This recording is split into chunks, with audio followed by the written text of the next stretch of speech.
AI का incorporation होना चाहिए, किस तरह का स्टूडेंट को अपने आप को तैयारी करना चाहिए कि वो इस चीज़ को मीट कर पाए जो आज की रिक्वायरमेंट है।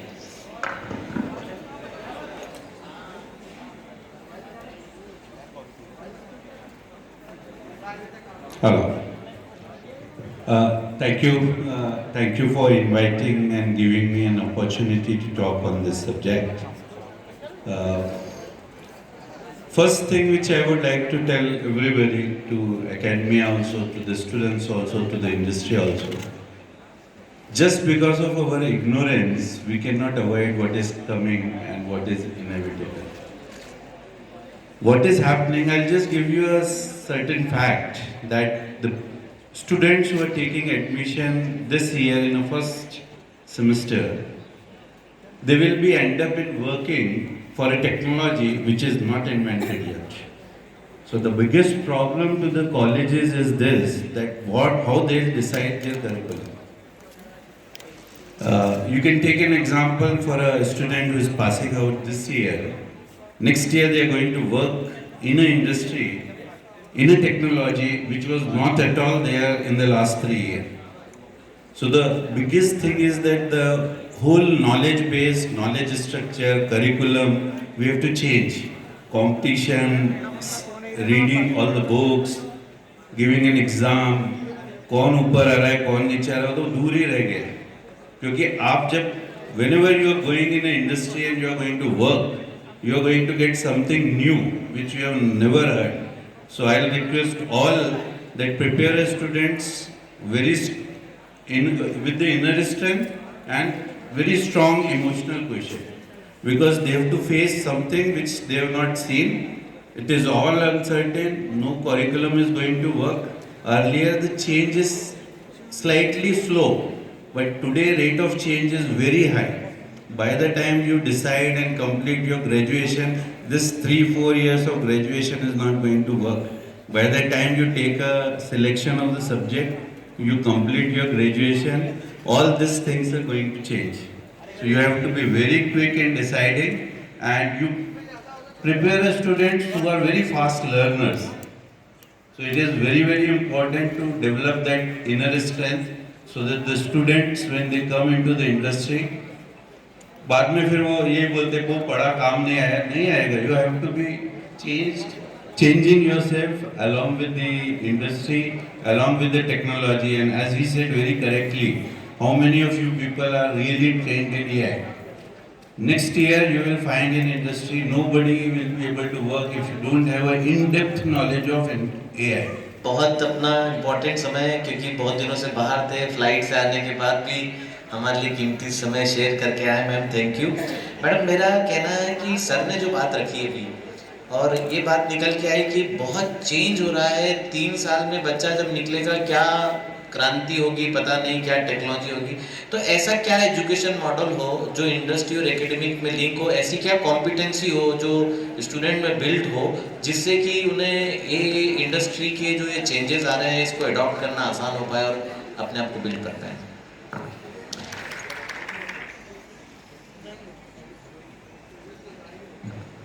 Hello. Yeah, good afternoon everyone. Thank you so much sir for inviting me. Always it's a pleasure to be here. Question बहुत अच्छा पूछा सारे स्टूडेंट्स के लिए। ऐसे आज का जो सेशन था मेरा I change my 3 flights from London and I landed state. थोड़ा जेट लैग लग रहा था लेकिन फिर भी लगा। सुबह उठ के मैंने 4 बजे सुबह प्रेजेंटेशन बनाया। प्रेजेंटेशन में वो बहुत सारे मूवीज़ के लिए ऐड किए कि आपको अच्छे से समझ पाए। By chance it got converted to the panel discussion, so that is also good and thank you for this question. Sir जब भी हम इंडस्ट्री की और एकेडमिया की बात करते हैं, कॉलेज के बच्चों की बात करते हैं, सो जब भी एक्सपेक्टेशन ऐसे नहीं होता है कि कोई भी कॉलेज से अगर स्टूडेंट्स इंडस्ट्री में आता है तो they know each and everything. That's very important that we understand they are coming from academia, so they have to understand the basic thing. तो जो भी स्टूडेंट्स हैं मतलब मैं इंडस्ट्री पर्सपेक्टिव से बात करूंगी, it is very important to have your mindset right that whenever you are going to join any industry or nowadays AI is everywhere right. So Google के CEO भी आए थे, उन्होंने कहा कि without AI you cannot exist. मैं बोलूँगी basic of AI you can exist, not like you are a student and you have to know each and everything, Because once you are getting into the industry, all the industry you are getting a 3 months of training, 2 months of training basis in every industry, right? So it's a very important that जब आपका syllabus decide होता है उसमें AI को एक Neeraj sir से मेरी थोड़ी दिन पहले बात हो रही थी, तो ये बहुत ज़रूरी है कि आपके सिलेबस में 3rd ईयर 4th ईयर में AI का एक उसको पार्ट रखिए। और जब बच्चा इंडस्ट्री में इंडस्ट्रियल ट्रेनिंग के लिए जाता है तो उसके जो प्रोजेक्ट्स होते हैं 3rd year of B pharm, it's very important to take the project something related to AI. It's not only that okay, if I'm going to do some cost optimization in the industry, so what model I can work, what strategy I can work to make the most cost optimized approach in the industry. Because industry क्या होता है, बहुत सारा market competition होता है जिसमें आपको survive करना पड़ता है. In that case you have to be cost optimized, you have to be a little different from others, you have to be paperless, right? So छोटी छोटी चीजें जो होती है, like I'm not saying ChatGPT, I'm not saying it's a drug design, उसको आप कैसे adopt करते हैं, एक बेसिक चीज़ों को भी कैसे डिज़ाइन करते हैं, और जब आप इंडस्ट्री में जाएं तो उसको अच्छे से बताएं, मतलब जो कम्युनिकेशन होता है, वॉक द टॉक होता है, उसको बहुत अच्छे से करें सो दैट इंडस्ट्री आपको ये करेगा. सो सबसे पहली चीज़ कि आपके सिलेबस में डालें. दूसरा, जो इंडस्ट्रियल ट्रेनिंग कराते हैं आप उसको बराबर से बच्चों को वहाँ भेज करके वो ट्रेनिंग कराएं. Third is like when your students are going, they have to adopt and adjust with the environment, so they will learn it. Yes ma'am, thank you so much. हमारे साथ अनिल सब्रवाल सर हैं. सर क्वेस्ट फार्मा के MD हैं, और मुझे ऐसा लगता है हर साल बहुत सारे स्टूडेंट्स का रिक्रूटमेंट करते हैं, बहुत सारे स्टूडेंट्स आपके हाथों के नीचे से निकलते हैं. इतने सारे स्टूडेंट्स हैं जो ग्रेजुएट बैठे हैं, आपको आपकी नज़र में किस तरह की कॉम्पिटेंसीज को इन्हें बिल्ड करना चाहिए, किस तरह का ट्रेनिंग प्रोग्राम इनको अटेंड करना चाहिए इस 4 साल के प्रोग्राम में या 2 साल के PG प्रोग्राम में, जिससे ये अपने इंडस्ट्रियल जो जॉब ओरिएंटेशन है उसके लिए अपने आप को तैयार कर पाए. Good afternoon to everyone. देखिए, मेरे को आपसे इंटरेक्शन करने का अच्छा मौका मिला है. मैं बता दूं कि आज की तारीख में अगर स्टूडेंट्स, फार्मेसी स्टूडेंट्स के लिए बहुत स्कोप है, लेकिन अगर आप किसी भी सेगमेंट को चुनते हो, चाहे आप फार्मुलेशन में जाना चाहते हो, प्रोडक्शन में जाना चाहते हो, फार्मास्यूटिकल प्रोडक्शन में जाना चाहते हो, या दूसरे कोई सेगमेंट में जाना चाहते हो, तो पहले जो आपके 4 साल होते हैं कॉलेज के, उसमें आपको बहुत मौके मिलते हैं पढ़ने के. क्योंकि ये ऐसी डिग्री नहीं है कि जिससे आपने जितना पढ़ लिया वो वहीं ख़त्म है. वहाँ ख़त्म नहीं होता. रोज़ नया ड्रग आता है, नया फार्मुलेशन आता है, नए तरीके से आता है, और उसको कैसे बनाना है, कैसे टेस्ट करना है, कैसे मेंटेन करना है, कैसे उसकी स्टेबिलिटी मेंटेन करना है, ये सब चीज़ें बहुत लंबी डिटेल में आपको पढ़ाई करनी पड़ती है. और मेरा आप सभी स्टूडेंट से एक छोटी सी रिक्वेस्ट है कि आपके माता पिता ने बड़ी मुश्किल से हार्ड कमाई करके, बहुत मुश्किल से कमाई करके आपको इस कॉलेज में या ऐसे फार्मेसी कॉलेज में आपको एडमिशन दिलवाया है, और आपकी फ़ीस भी टाइम से भर रहे हैं.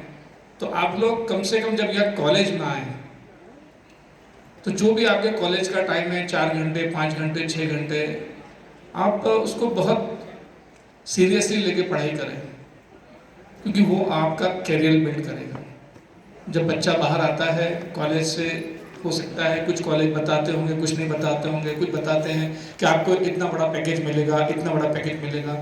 पैकेज आपका इंतजार नहीं कर रहा है. इंडस्ट्री आपकी नॉलेज और आपकी मेहनत और आपकी लगन का इंतज़ार कर रही है. अगर आप अच्छी लगन से पढ़ के आएंगे, आपकी नॉलेज अच्छी होगी, और आप 1-2 साल इंडस्ट्री में टिक कर काम करेंगे, तो फिर इंडस्ट्रीज़ के दरवाजे आपके लिए अच्छे पैकेज के लिए हमेशा खुले रहेंगे. इंडस्ट्रीज़ को आपसे ज़्यादा उम्मीदें हैं, लेकिन सबसे पहले कॉलेज को आपसे उम्मीद है कि आप भी टाइमली आएँ, पढ़ें, लेकिन आपको भी उतना ही जोर देना पड़ेगा कॉलेज पर, कॉलेज के मैनेजमेंट पर, प्रोफेसर पर, कि आप हमको डिटेल में पढ़ाएं. हमारी जो भी पढ़ाई है, जो भी हमारे मैटर्स हैं, जो भी हमारे कोर्सेस हैं, उसको बहुत डिटेल में हमको पढ़ाएं. टीचर आपको पढ़ा के चला गया, प्रोफेसर आपको बता के चला गया, आपने 4 काउंटर क्वेश्चन नहीं किए, ये क्यों, कैसे कैसे होता है, क्यों होता है, क्यों नहीं होता है, ये जब तक क्रॉस क्वेश्चन नहीं आएंगे, जब तक प्रोफेसर भी आपको बहुत ज़्यादा डिटेल में नहीं पढ़ा पाएगा। आपका इंटरेस्ट होना चाहिए और आपका इंटरेस्ट ही आपको आगे बढ़ाएगा। इंडस्ट्रीज़ का भी आप पर बहुत फोकस है, क्योंकि इंडस्ट्रीज़ भी आपके बिना नहीं चल पाएगी, लेकिन आपकी जितनी अच्छी नॉलेज होएगी उतना ही आपके काम आएगी। अभी जैसे मैं देख रहा था फैजिला साहब ने और मैडम ने एआई पर थोड़ा अपना ध्यान खींचा सब बच्चों का। एआई भी ज़रूरी है, लेकिन बेसिक नॉलेज जो भी कॉलेज में मिल रही है वो ज़्यादा ज़रूरी है। एआई तो आपको साथ में पढ़ना है, लेकिन एआई का काम और एआई को समझने का, जब तक आप बेसिक फार्मूलेशन नहीं समझ पे जाएंगे, बेसिक फार्मास्यूटिक्स नहीं समझ पाएंगे, फार्मास्यूटिकल्स के बेसिक्स नहीं कर पाएंगे, तो एआई को भी ज़्यादा जल्दी नहीं समझ पाएंगे। इसीलिए आप जब भी आएँ कॉलेज में, आप अपना पूरा फोकस पढ़ाई में दें, ऐसी मेरी कामना है, ऐसी आपसे उम्मीद है। Thank you. Thank you sir. हमारे साथ अजय दसंती सर हैं और सर का जेनिथ फार्मा, जेनिथ ड्रग्स एक बहुत रिनाउंड रूप से जर्नी आपकी होते हुए अब दिख रही है। आपने एक छोटे से लेवल से यहाँ तक लाया, आपने खुद करा, और सबसे बड़ी बात है आप हर जगह करीब करीब एकेडमिक फीचर्स में, इंडस्ट्री में, सभी जगह आईपीए में सब में मिलते हैं। मेरा मतलब आपको ऐसा प्रश्न बन रहा है कि अगर आप इमीडिएटली या इफेक्टिव रूप से देखते हैं तो क्या चेंज यूनिवर्सिटी एकेडमिक करिकुलम में होना चाहिए जिससे इंडस्ट्री ओरिएंटेड स्टूडेंट डेवलप हो पाए? Hello. First of all, Raghavan ji, thank you very much giving once again this wonderful opportunity. And I welcome all the delegates, speakers and students.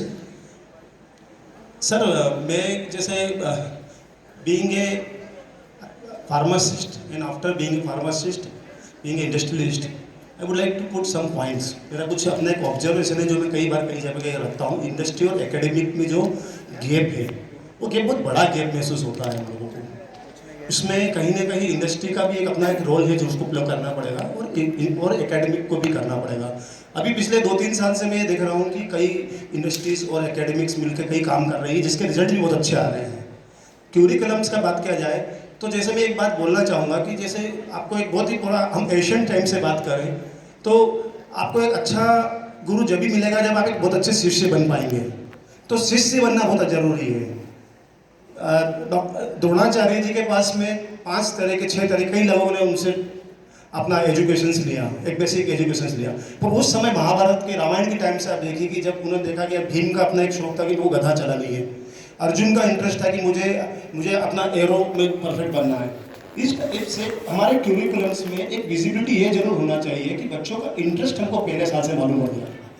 If you find out what is their interest, and for understanding their interest from the first year or probably in second year, then the curriculum should be decided in that way कि industries को उस particular curriculum से 4 साल के या most probably M pharma के level पे ऐसा रेडी टैलेंट मिले। मैं अभी लास्ट वीक में I was travelling with the government of India delegation south east countries में भी गया था, और इंडिया में तो मैं ऑलमोस्ट सब जगह पे गया हूँ। 1% फार्मास्यूटिकल इंडस्ट्रीज में बात कर रहा हूँ मैं। अगर आप देखिए, आप अगर एग्जांपल लेंगे मैन्युफैक्चरिंग्स, आप लेंगे सीडीएमओ, आप एग्जांपल लेंगे लैबोरेटरीज, आप एग्जांपल लेंगे API manufacturing, API distribution, cosmetics distributions, medical stores, retails, anywhere you visit, you will hardly find 2%, maximum 2% people from the pharmaceutical industry qualified pharmacist. So that there is a huge gap where entrepreneurship can be developed. हमारे times पे pharmaceuticals में जब हम pharmacy graduates थे, जब हमारे time पे medicine की बात करी जाती थी, कोग्नोसो की बात करी जाती थी। आज एआई आ गया, डिजिटल ड्रग डिस्कवरी सिस्टम्स आ गया है। आज की तारीख में लोग बायोपेप्टाइड्स की बात कर रहे हैं, आज की तारीख में हार्मोन्स की बात कर रहे हैं, बायोसिमिलर्स की बात कर रहे हैं। तो इतना सारा स्कोप है, पर वो कहीं ना कहीं वो स्कोप जितना आ रहा है उतना स्कोप अगर हमने इनकॉर्पोरेट नहीं किया, 40 साल पुराना अगर हमारा क्यूरिकुलम चलता रहा, 30 साल पुराना जो हमारा क्यूरिकुलम चलता रहा, तो डेफिनेटली बच्चों को जाके फिर इंडस्ट्री में स्ट्रगल ही करना पड़ेगा, उनको सीखना ही पड़ेगा फिर। और इंडस्ट्रीज में एक सीखने के लिए उनको एक समय फिर देना पड़ेगा। तो आज का जो ट्रेंड चल रहा है, जहाँ पे हम वर्ल्ड ऑफ फार्मेसी कहला रहे हैं, जहाँ पे हम लोगों को इतने सारे, पहले इंडिया को एक जेनरिक मेडिसिन माना जाता था, अब अगर हम बाहर ट्रेवल करके देखते हैं तो कॉम्प्लेक्स जेनरिक्स में भी इंडिया को बहुत ज़्यादा एक्सेप्टेंस मिल रहा है आज की तारीख में। तो उस जो आज का जो ट्रेंड चल रहा है उसको विदेशों में जो यूरोपियन कंट्रीज है उन लोगों ने उसको एकोमोडेट कर लिया एकेडमी में, पर हमारे यहाँ पे आज भी मुझे लगता है, जहाँ तक मेरा अंडरस्टैंडिंग से, कि जो आने वाला समय का और आने वाले 5 साल के समय का जो हमारा जो ट्रेंड आने वाला है उसको बहुत स्ट्रांगली इनकॉर्पोरेट करना चाहिए। Thank you very much. Sir एक चीज़ ऐड करना चाहूँगी इसमें, 3 इडियट्स मूवी सबने देखी होगी, सारे स्टूडेंट्स ने देखी होगी। उसमें जो आमिर खान है वो एक शब्द बोलता है कि सक्सेस के पीछे मत भागो, एक्सीलेंस के पीछे भागो। एक्सीलेंस के पीछे चलोगे तो सक्सेस खुद ही आ जाएगी। कहने का मतलब ये है कि अगर आपका जो भी इंस्टीट्यूट है वो एक्सीलेंस है, जो भी आप लैब स्केल पे करते हो वो एक्सीलेंस है, इंडस्ट्री जो है वो सक्सेस है। अगर आप एक्सीलेंस पे जाओगे, अगर यहाँ पे अच्छे से पढ़ाई करोगे, लैब में अच्छे से रहोगे, प्रैक्टिकल नॉलेज सीखोगे, तो सक्सेस इंडस्ट्री में जो चीज़ें हैं अपने आप आसान हो जाएगी। So it's very important to focus more on your academic excellence. Once you will focus more, you will get all the success in the industry. So that's a message from industry. Yes, thank you ma'am. और हमारे साथ Umesh Patil sir हैं, sir head हैं Hari Singh Gour central university में। और एक आपके सामने भी बहुत सारे चैलेंजेस एकेडमिक के आते हैं, लेकिन अभी जो हमारे सामने इंडस्ट्री के डेलीगेट्स हैं जिन्होंने इतनी बात रखी, अब अगर हम एकेडमिक पक्ष से इन पूरी चीज़ों को देखें तो किस तरह का सर्टिफिकेट कोर्स, किस तरह का सहयोग हमें इंडस्ट्री से चाहिए जिसमें हम इस गैप को फिल कर पाएँ जिसकी हम बात कर रहे हैं कि हम इंडस्ट्रियल ओरिएंटेड प्रोग्राम कर सकें। सबसे पहले तो बहुत बहुत धन्यवाद सेज विश्वविद्यालय को और राघवेंद्र जी की पूरी टीम को कि इन्होंने ये अपॉर्चुनिटी दी जिससे मैं अपने एक्सपीरियंस शेयर कर पाऊँ। क्योंकि ये पैनल डिस्कशन है और ज़्यादातर बच्चे एकेडमिक्स के हैं जो कि इंडस्ट्री के द्वार पे खड़े हुए हैं।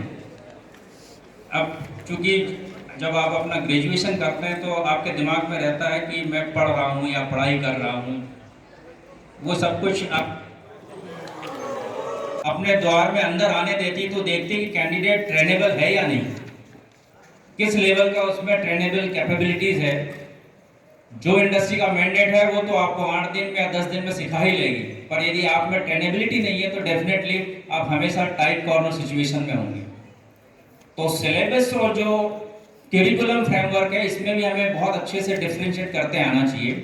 और जितने भी एकेडमिक इंस्टीट्यूशन है, मैं इस फोरम से कहना चाहता हूँ कि सिलेबस एक रेगुलेटरी एजेंसी एक बाउंड्री बना के देती है कि इस सिलेबस की बाउंड्री में से आपका इम्तिहान होगा और एग्जामिनेशन होगा, उसके बेसिस पे आपको डिग्री या मेरिट सर्टिफिकेट दिया जाएगा। करिकुलम डेवलपमेंट है या करिकुलम जो वो डोमेन है जो कि टीचर का आर्ट और उस इंस्टीट्यूशन की अप्रोच पर डिपेंड करता है कि वो हमारे स्टूडेंट को कैसे क्राफ्ट करें। इसका मतलब ये हुआ कि हमें स्टूडेंट को डिग्री नहीं देना है बल्कि उनका ऑलराउंड डेवलपमेंट करना है। और जब ऑलराउंड डेवलपमेंट करते हैं तो हमें एनईपी और देश हित भी ध्यान में रखना है। और जब देश हित हम ध्यान रखते हैं तो हमें हर शख्सियत का या हर विद्यार्थी का जो कि भारत निर्माण में अपना योगदान करने वाला है उसके आचार विचार और आहार को भी एड्रेस करना बहुत जरूरी है। क्योंकि उसका माइंडसेट जब तक ठीक नहीं होगा इंडस्ट्री के प्रति या फ्यूचर ऑफ इंडिया के प्रति, तब तक वो अपने आप को उतने लेवल पे काबिल या स्थापित नहीं करेगा। वो केवल ये सोचेगा क्योंकि मैं इस इंडस्ट्री में हूँ तो जब तक मेरी नौकरी इस इंडस्ट्री में तो तब तक मैं काम करूँगा। बाकी उसे ऐसा सीखना चाहिए कि वो जहाँ भी रहेगा, जिस भी इंडस्ट्री को वो एग्जिट करेगा, उसका विदाई समारोह भव्यता के साथ होगा और जब भी उसका नाम लिया जाएगा तो वो अनुकरणीय होगा।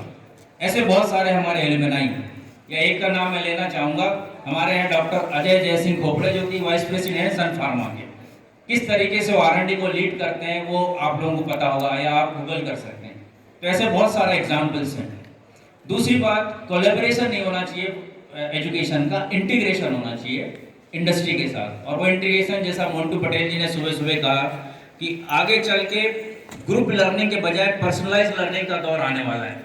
मतलब हम 60 बच्चों को सिखा रहे हैं तो वहाँ पे सबकी एक एक टेबल स्पेसिफाई होनी चाहिए। ये अभी सुनने में बड़ा ऐसा लग रहा है कि ये तो इम्पॉसिबल है, पर वो इम्पॉसिबल नहीं है। जब हमें डिग्री एक से देना है, सबको बोलना है कि वो ग्रेजुएट है, इसका मतलब सबका लेवल ऑफ एग्जाम वो जो नो हाउ है वो कम से कम मिनिमम लेवल के स्टैंडर्ड का होना ही चाहिए। तो आगे आने वाले समय में इंस्टीट्यूशन को कोशिश करना चाहिए कि पर्सनलाइज लर्निंग पे ध्यान दे, क्योंकि एक ट्रेंड है कि हम ग्रेडिंग कर देते हैं, एग्जाम कर देते हैं और जो टॉपर्स होते हैं उनके बड़े बड़े बैनर लगा देते हैं। पर हमें ध्यान उन पे देना है जो कि एवरेज से भी बिलो है। तो इसलिए होलिस्टिक एजुकेशन पे बहुत ध्यान दिया जाना चाहिए। बियॉन्ड क्लासरूम टीचिंग बहुत ज़रूरी है। ये जो जिस ग्रुप में हम बैठे हैं, इस ग्रुप का नाम सेज यूनिवर्सिटी है, पर सेज का जो तेज है वो जो आपको बैनर में दिख रहा होगा अग्रवाल साहब, बट ये पूरा जो तेज है, एक डॉक्टर प्रशांत जैन यहाँ बैठे थे सुबह सुबह, उनका जो बैकग्राउंड और उनकी जो कार्यशैली है कार्य करने की, आपने नहीं देखा होगा। सुबह भी जब वो यहाँ आए थे, गुड गेस्चर यहाँ बैठे, पर उनको लगा कि जब मैंने एंटर किया इस प्रोफेशन को, यहाँ पे कुछ गैलेक्सी बैठी है, तो वो पहले स्टेज छोड़ के नीचे गए, सबसे मिल के आए।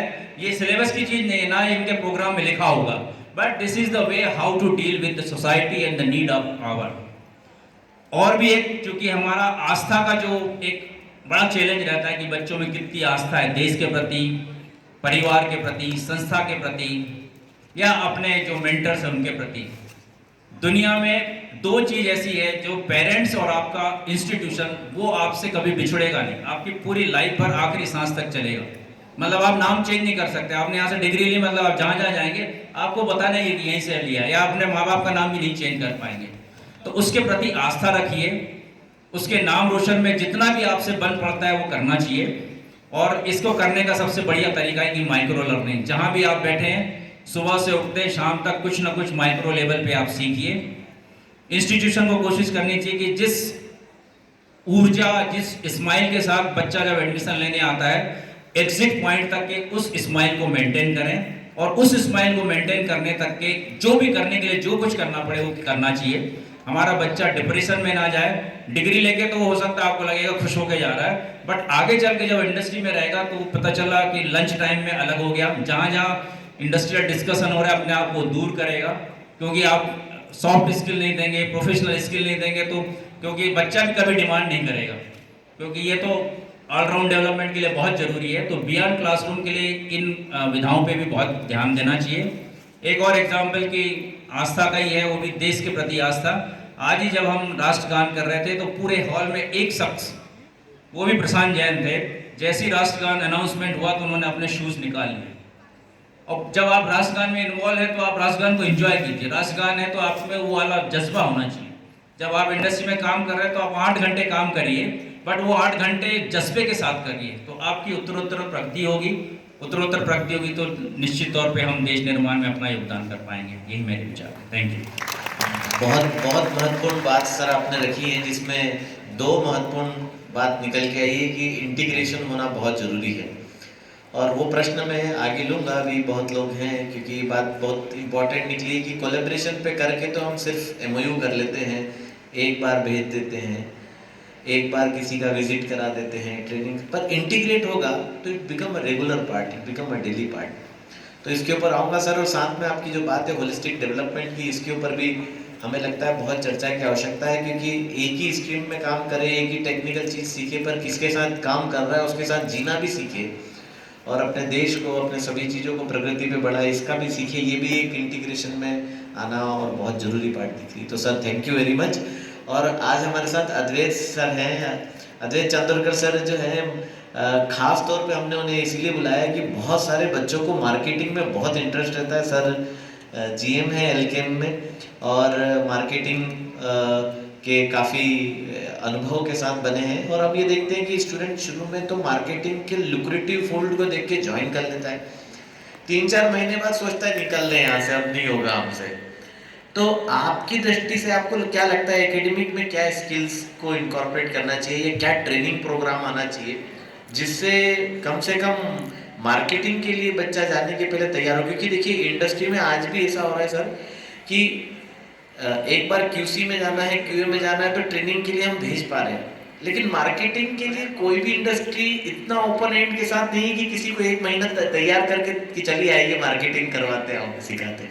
तो आप बताएं थोड़ा इसमें क्या कर सकते हैं? सबसे पहले thank you sir for inviting me, it's an honour. मैं यहाँ पे आया हूँ और मैं भी इंदौर से पढ़ा हुआ हूँ, तो एक विशेष लगाव है, इसलिए मैं भी एकदम तत्पर था आने के लिए। और जैसे आपने बोला कि क्या कर सकते हैं, अभी मैं जब देखता हूँ कि अब जो मेरा भी 2 दशक का एक्सपीरियंस हो गया है, अलग अलग रोल्स में हुआ है, और आज सुबह की जो बातें हुई हैं, मैं फार्मा से मेडिकल डिवाइस इंडस्ट्री में आया हूँ मैं।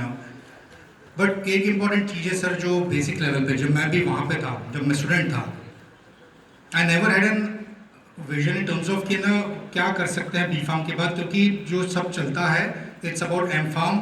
और जैसा बोले जहाँ ट्रेनिंग होती है इट्स क्यूए प्रोडक्शन, आप इधर जाएंगे तो आपको वहाँ पे रहेंगे, पर कभी भी किसी ने सेल्स या मार्केटिंग का पर्सपेक्टिव नहीं दिया। अभी मैं बोलूँगा सर, जब आप मार्केटिंग की बात कर रहे हैं, आप सेल्स की बात कर रहे हैं, मार्केटिंग की मुझे नहीं पता है, क्योंकि there is a lot of difference between sales and marketing. तो सबसे पहले एक बहुत ज़रूरी है हमें समझने के लिए कि सेल्स क्या है, मार्केटिंग क्या है। तो उसके लिए सर मेरा एक ही सुझाव रहेगा कि एटलीस्ट फ्रॉम 6th सेमेस्टर कुछ ओरिएंटेशन बच्चों के लिए होना चाहिए, क्योंकि हमारे बच्चे जो रहते हैं सारे के सारे 90% या तो कहेंगे कि मैं बी फार्म के बाद ये करूँगा या गेट की तैयारी करूँगा, मुझे एम फार्म करना है। People who want to go for MBA, क्या है आगे का पर्सपेक्टिव, क्या हमारे सिलेबस में है कि इसको लेके भी कुछ कर सकते हैं आप, ये सर शायद मुझे पता नहीं कि ओरिएंटेशन अभी मिलता है क्या। जिन लोगों के कोई सीनियर होगा या घर में होगा जिन्होंने मार्केटिंग में एक्सेल किया होगा या सेल्स में एक्सेल किया होगा, उनको शायद थोड़ा पता रहेगा, but otherwise the vision is कि बी फार्म के बाद M pharm and these are the areas which I can. But जब आप बाहर निकलते हैं सर, मैंने देखा है कि मैंने बी फार्म किया, then I did my MBA, फिर मैंने कंसल्टिंग ज्वाइन किया। तो मैं कंसल्टिंग में था तो मेरा सुबह